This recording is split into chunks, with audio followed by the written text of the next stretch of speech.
Friends, welcome back. ಈ ದಿನದ ವಿಡಿಯೋದಲ್ಲಿ ನಾನ್ ಮಾತಾಡ್ತಾ ಇದ್ದೀನಿ ಜನರಲ್ ಆಗಿ ಕಾಮನ್ ಆಗಿ ಲೇಡೀಸಿಗೆ ಇರುವಂತ ಮಿತ್ಸ್ ಅಥವಾ ನಂಬಿಕೆಗಳು. ಈ ಒಂದು ಮೂಢನಂಬಿಕೆಗಳನ್ನ ಅಥವಾ ಈ ಒಂದು ನೆಗೆಟಿವ್ ಬಿಲೀಫ್ಸ್ ಅನ್ನ ನೀವು ಬಿಟ್ರಿ ಅಂತ ಅಂದ್ರೆ ನಿಮ್ಮ ಒಂದು ಸ್ಟ್ರೆಸ್ ಇರ್ಬೋದು, ಟೆನ್ಷನ್ ಇರ್ಬೋದು, ಯಾವುದೂ ಇಲ್ಲದೆ ನಿಮ್ಮ ಲೈಫ್ ಅನ್ನ ನೀವು ಆರಾಮಾಗಿ ತಗೊಳ್ಳೋದಿಕ್ಕೆ ಸಾಧ್ಯ ಆಗತ್ತೆ.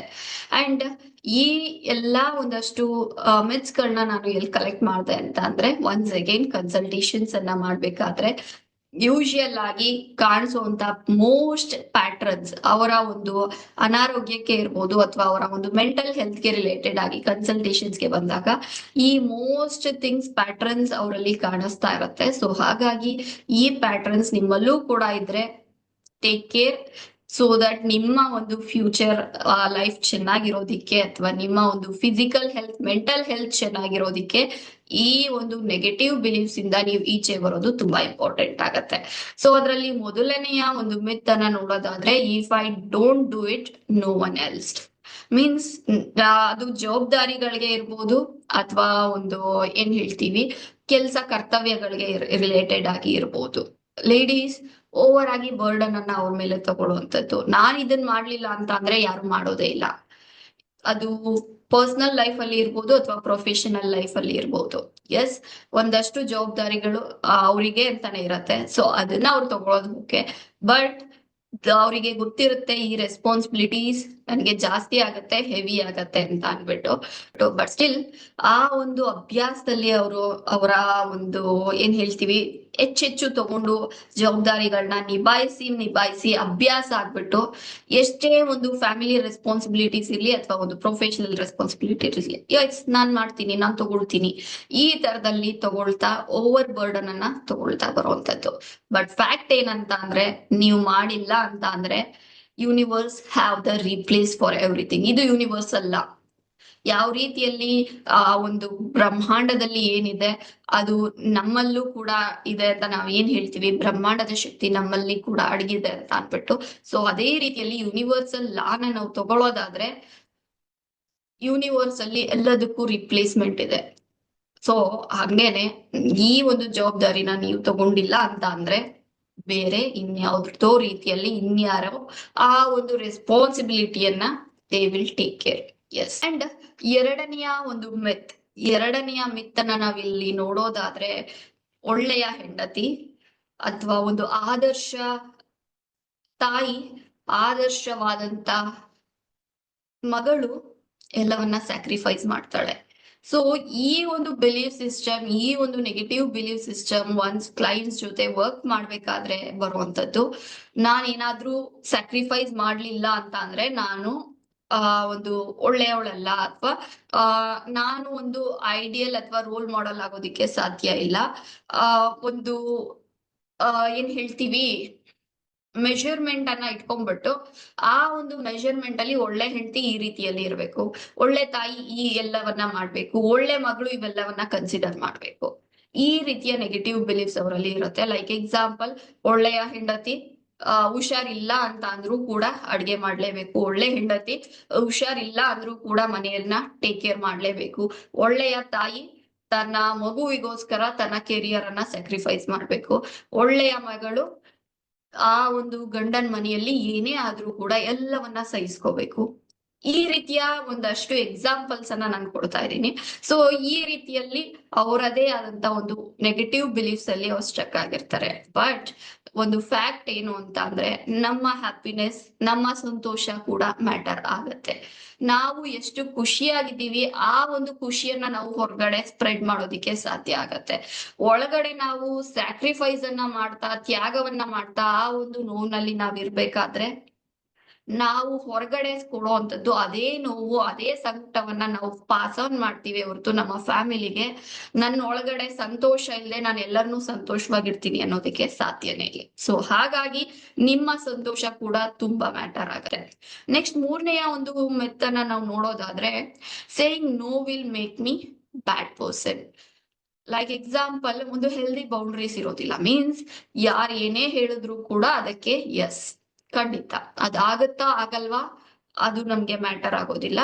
ಎಸ್, ನಾನು ಎಲ್ಲವನ್ನ ಅವ್ರು ಹೇಳೋವಂಥದ್ದೆಲ್ಲವನ್ನ ನಾನು ಎಸ್ ಅಂತ ತಗೊಳ್ಳೇಬೇಕು. ಅವ್ರು ಕೊಡುವಂತ ಎಲ್ಲ ಜವಾಬ್ದಾರಿಗಳನ್ನ ನಾನ್ ಮಾಡ್ಲೇಬೇಕು. ಸೊ ಇಲ್ಲಿ ನಾವು ನೋಡೋದಾದ್ರೆ ಒಂದು ಹೆಲ್ದಿ ಬೌಂಡ್ರೀಸ್ ಅನ್ನ ಕ್ರಿಯೇಟ್ ಮಾಡ್ಕೊಳ್ಳೋದು ತುಂಬಾ ಇಂಪಾರ್ಟೆಂಟ್ ಆಗಿರುತ್ತೆ.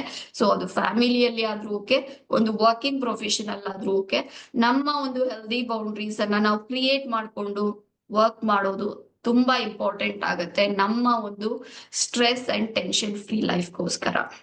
ಸೊ 4ನೇ belief, if I rest my family will suffer. ಈ ಒಂದು ಬಿಲೀಫ್ ತುಂಬಾ ಲೇಡೀಸ್ ಅಲ್ಲಿ ನಾನು ನೋಡ್ತಾ ಇರ್ತೀನಿ. And most of the time ಅವರ ಬಿಲೀಫ್ ಸಿಸ್ಟಮ್ ಯಾವ ರೀತಿಯಲ್ಲಿ ಇರುತ್ತೆ ಅಂತ ಅಂದ್ರೆ, ಅವ್ರ ಏನಾದ್ರೂ ಬೈ ಚಾನ್ಸ್ ರೆಸ್ಟ್ ತಗೊಂಡ್ರು ಅಂತ ಅಂದ್ರೆ ಅವ್ರಿಗೆ ಗಿಲ್ಟ್ ಆಗೋದಿಕ್ಕೆ ಸ್ಟಾರ್ಟ್ ಆಗುತ್ತೆ. ಅಂಡ್ ತುಂಬಾ ಸಲ ನಾವ್ ಇದನ್ನ ಮರಿತೀವಿ, ಎಲ್ಲರೂ ಕೇಪಬಲ್ ಅನ್ನೋದು. ನಾವೆಲ್ಲರೂ ಕೇಪಬಲ್ ಇದ್ದೀವಿ. ಇಲ್ಲಿ ಯಾರಿಗೂ ಯಾರ ಮೇಲೆ ಡಿಪೆಂಡ್ ಆಗುವಂತ ಅವಶ್ಯಕತೆ ಇಲ್ಲ. ಆ ಯೂನಿವರ್ಸ್ ಎಲ್ಲರನ್ನು ಅಷ್ಟು ಸೆಲ್ಫ್ ಸಫಿಶಿಯಂಟ್ ಮಾಡೇನೆ ಆ ಒಂದು ಎನರ್ಜಿಯನ್ನ ನಮ್ಗೆ ಕೊಟ್ಟೆ ಇರತ್ತೆ. ಸೊ ಹಾಗಾಗಿ ನಾನು ರೆಸ್ಟ್ ತಗೊಂಡ್ಬಿಟ್ಟೆ ಅಂತ ಅಂದ್ರೆ ನನ್ ಫ್ಯಾಮಿಲಿ ಸಫರ್ ಮಾಡುತ್ತೆ. ನೋ, ಇಲ್ಲಿ ಒನ್ಸ್ ಅಗೇನ್ ಆ ಒಂದು ಮೊದಲನೇ ಪಾಯಿಂಟ್ ನಾವು ಕನ್ಸಿಡರ್ ಮಾಡ್ಬೇಕಾಗತ್ತೆ. ನಾನ್ ಮಾಡಿಲ್ಲ ಅಂತ ಅಂದ್ರೆ universe have the alternative. So ಅದೇ ರೀತಿಯಲ್ಲಿ ನಾನು ರೆಸ್ಟ್ ತಗೊಂಡೆ ಅಂತ ಅಂದ್ರೆ ಫ್ಯಾಮಿಲಿ ಹ್ಯಾವ್ ದ ಆಲ್ಟರ್ನೇಟಿವ್. ಆ ಒಂದು ದಿನಕ್ಕೋ ಅಥವಾ ಆ ಒಂದು ಟೈಮಿಗೋ ದೇರ್ ಈಸ್ ಆಲ್ಟರ್ನೇಟಿವ್. ಎಲ್ಲರೂ ಕೇಪಬಲ್ ಇದ್ದೇ ಇರ್ತೀವಿ ಇನ್ಫ್ಯಾಕ್ಟ್. ಅಂಡ್ ನೆಕ್ಸ್ಟ್ ನೋಡೋದಾದ್ರೆ, expressing my needs is selfish.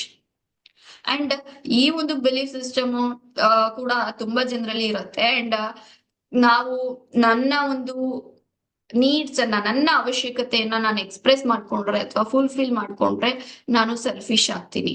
And ಇದಕ್ಕೆ ರಿಲೇಟೆಡ್ ಆಗಿ ಹೇಳೋದಾದ್ರೆ, ಎಕ್ಸಾಂಪಲ್ ಅನ್ನ ಕೊಡೋದಾದ್ರೆ, ವರ್ಕಿಂಗ್ ಲೇಡೀಸ್ ಅಲ್ಲಿ ನಾವು ನೋಡ್ತಿರ್ತೀವಿ, ತಿಂಗಳ ಪೂರ ಕೆಲಸ ಮಾಡ್ತಾರೆ, ತಿಂಗಳ ಕೊನೆಯಲ್ಲಿ ಬಂದಂತ ಸ್ಯಾಲ್ರಿಯನ್ನ ಅವರ ಒಂದು ಓನ್ ಖರ್ಚಿಗೆ ಯೂಸ್ ಮಾಡದೆ ಕಂಪ್ಲೀಟ್ಲಿ ಫ್ಯಾಮಿಲಿಗೋಸ್ಕರ ಯೂಸ್ ಮಾಡುವಂತದ್ದು. ಅಂಡ್ ಮನೆಯಲ್ಲೂ ಕೂಡ ಈ ಪ್ಯಾಟರ್ನ್ ಅನ್ನ ನೋಡ್ತೀವಿ.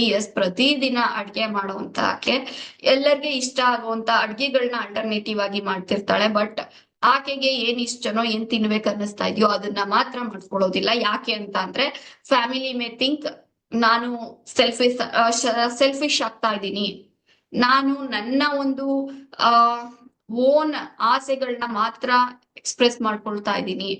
ಅಂಡ್ ಅದು ಫ್ಯಾಮಿಲಿ ಆತರ ಥಿಂಕ್ ಮಾಡುತ್ತೆ ಅನ್ನೋದಕ್ಕಿಂತ ಆಕೆಯಲ್ಲಿ ಆ ಗಿಲ್ಟ್ ಇರತ್ತೆ. ನಾನು ಈ ರೀತಿ ಮಾಡೋದ್ರಿಂದ ಗಿಲ್ಟ್ ಆಗತ್ತೆ ನನ್ಗೆ ಅಂತ. ಇನ್ಫ್ಯಾಕ್ಟ್ ಆಕೆಗೆ ಅವಳು ಮಾಡ್ಕೊಳ್ಳುವಂತ ಒಂದು ಅವಳ ಫೇವ್ರೆಟ್ ಫುಡ್ಸ್ ಅನ್ನ ತಿನ್ನೋದಕ್ಕಿಂತ ಹೆಚ್ಚಾಗಿ ಗಿಲ್ಟೇ ಜಾಸ್ತಿ ಆಗ್ತಿರತ್ತೆ. ಆ ತಿಂದಿದ್ ಖುಷಿಗಿಂತನೂ ಗಿಲ್ಟಿ ಎನರ್ಜಿನೇ ಜಾಸ್ತಿ ಆಗ್ತಿರತ್ತೆ. ನನಗೂ ಏನ್ ಇಷ್ಟನೋ ಅದನ್ನ ನಾನ್ ಮಾಡ್ಕೊಂತಾ ಇದ್ದೀನಿ ಅನ್ನೋಂತ ಗಿಲ್ಟ್ ಅಲ್ಲಿ ಆಕೆ ಬದುಕ್ತಾ ಇರ್ತಾಳೆ. ಇಲ್ಲ ಅಂತ ಅಂದ್ರೆ ತಿಂಗಳ ಪೂರ ಆಕೆ ಮಾಡುವಂತ ಕೆಲ್ಸವನ್ನ ಅಥವಾ ಅದರಿಂದ ಬಂದಂತ ದುಡ್ಡನ್ನ ಕಂಪ್ಲೀಟ್ಲಿ ಫ್ಯಾಮಿಲಿಗೋಸ್ಕರ ಸ್ಯಾಕ್ರಿಫೈಸ್ ಮಾಡೋದು. ಅಂಡ್ ಆಕೆಗೆ ಏನಾದ್ರೂ ಅವಶ್ಯಕತೆ ಇತ್ತು ಅಂತ ಅಂದ್ರೆ ಆಕೆಗೆ ಕೊಟ್ಕೊಳ್ಳುವಂತ ರೀಸನ್, ನನ್ಗೆ ಜವಾಬ್ದಾರಿಗಳು ಜಾಸ್ತಿ ಇದೆ, ನನ್ಗೆ ರೆಸ್ಪಾನ್ಸಿಬಿಲಿಟೀಸ್ ಜಾಸ್ತಿ ಇದೆ, ನನ್ಗೋಸ್ಕರ ನಾನು ಖರ್ಚು ಮಾಡ್ಕೊಳ್ಳೋ ಅಷ್ಟು ನನ್ನ ಹತ್ರ ದುಡ್ಡು ಇಲ್ಲ. ನೆಕ್ಸ್ಟ್ ಟೈಮ್ ಬಂದಾಗ ನೋಡೋಣ. ಸೊ ಈ ನೆಕ್ಸ್ಟ್ ಟೈಮ್ ಯಾವಾಗ್ಲೂ ಬರೋದಿಲ್ಲ. ಸೊ ಫ್ಯಾಕ್ಟ್ ಅನ್ನ ನಾವಿಲ್ಲಿ ಅರ್ಥ ಮಾಡ್ಕೊಬೇಕಾಗಿರುವಂತದ್ದು, ನನ್ನ ಒಳಗಡೆ ನಾನು ಏನ್ ತಗೊಳ್ತಾ ಇದ್ದೀನೋ ಅದನ್ನ ನಾನು ಹೊರಗಡೆಗೆ ಕೊಡೋದಿಕ್ಕೆ ಸಾಧ್ಯ ಆಗತ್ತೆ. ನನ್ನ ಒಳಗಡೆ ನಾನು ದುಃಖವನ್ನ ತಗೊಂಡು ನಾನು ಹೊರಗಡೆಗೆ ಅಂದ್ರೆ ನನ್ನ ಫ್ಯಾಮಿಲಿಗೆ ಸಂತೋಷವನ್ನ ನಾನು ಕೊಡ್ತೀನಿ ಅಂತ ಅಂದ್ರೆ ಸಾಧ್ಯ ಇಲ್ಲ. ನನ್ನ ಒಳಗೆ ಏನಿದ್ಯೋ ಅದನ್ನ ನಾನು ಫ್ಯಾಮಿಲಿ ಮೆಂಬರ್ಸ್ಗೆ ನಾನು ಕೊಡೋದಿಕ್ಕೆ ಸಾಧ್ಯ ಆಗತ್ತೆ. ಅಂಡ್ ನೀವೇನಾದ್ರೂ ನನ್ನ ಫ್ಯಾಮಿಲಿ ನನ್ನನ್ನ ಕನ್ಸಿಡರ್ ಮಾಡ್ಬೇಕು ಅಥವಾ ಒಂದು ನನ್ನನ್ನ ಆದರ್ಶವಾಗಿ ತಗೋಬೇಕು ಅಂತ ಅಂದ್ರೆ, ಫಸ್ಟ್ ಥಿಂಗ್ ಸೆಲ್ಫ್ ಲವ್ ಅನ್ನ ನಾವು ಕಲಿಬೇಕಾಗತ್ತೆ. ಅಂಡ್ ಸೆಲ್ಫ್ ರೆಸ್ಪೆಕ್ಟ್ ಅದು ನಮ್ಮಿಂದ ಸ್ಟಾರ್ಟ್ ಆಗ್ಬೇಕಾಗತ್ತೆ. ನಮ್ಮ ಲೈಫ್ ಒಂದು ರೀತಿಯಲ್ಲಿ ರೋಲ್ ಮಾಡೆಲ್ ಆಗಿ ಬೇರೆಯವರಿಗೆ ಒಂದು ಆದರ್ಶವಾಗಿ ಕಾಣಿಸ್ಬೇಕು ಅಂತ ಅಂದ್ರೆ, ಫಸ್ಟ್ ಥಿಂಗ್ ನನ್ನ ಲೈಫ್ ನಾನಿರುವಂತ ರೀತಿ ನನ್ಗೆ ಇಷ್ಟ ಆಗ್ತಾ ಇದೆಯಾ ಅಂತ ನಾವು ಕ್ವಶನ್ ಮಾಡ್ಕೋಬೇಕಾಗತ್ತೆ. ಒಂದು ಪಾಯಿಂಟ್ಸ್ ಗಳಲ್ಲದೆ ನಿಮ್ಮ ಪ್ರಕಾರ ಯಾವೆಲ್ಲ ಪಾಯಿಂಟ್ಸ್ ಗಳು ಕನ್ಸಿಡರ್ ಆಗುತ್ತೆ, ಯಾವೆಲ್ಲ ಒಂದು ಬಿಲೀಫ್ ಗಳು ಲಿಮಿಟಿಂಗ್ ಬಿಲೀಫ್ಸ್ ಆಗಿ ನಿಮ್ಮಲ್ಲಿ ಇದೆ ಅಥವಾ ಆ ಒಂದು ಪ್ಯಾಟರ್ನ್ ಅನ್ನ ಚೇಂಜ್ ಮಾಡ್ಕೋಬೇಕು ಅಂತ ನೀವ್ ಅನ್ಕೊಳ್ತಾ ಇದ್ದೀರಾ, ಅದನ್ನ ಕಮೆಂಟ್ ಮಾಡಿ ನನ್ಗೆ ತಿಳಿಸಿ. ಅಂಡ್ ಮುಂದಿನ ವಿಡಿಯೋದಲ್ಲಿ ಮತ್ತೊಂದು ಇಂಟ್ರೆಸ್ಟಿಂಗ್ ಟಾಪಿಕ್ ಜೊತೆ ನಿಮ್ಮ ಮುಂದೆ ಬರ್ತೀನಿ. ಇಲ್ಲಿವರೆಗೂ ಥ್ಯಾಂಕ್ಸ್ ಫಾರ್ ವಾಚಿಂಗ್.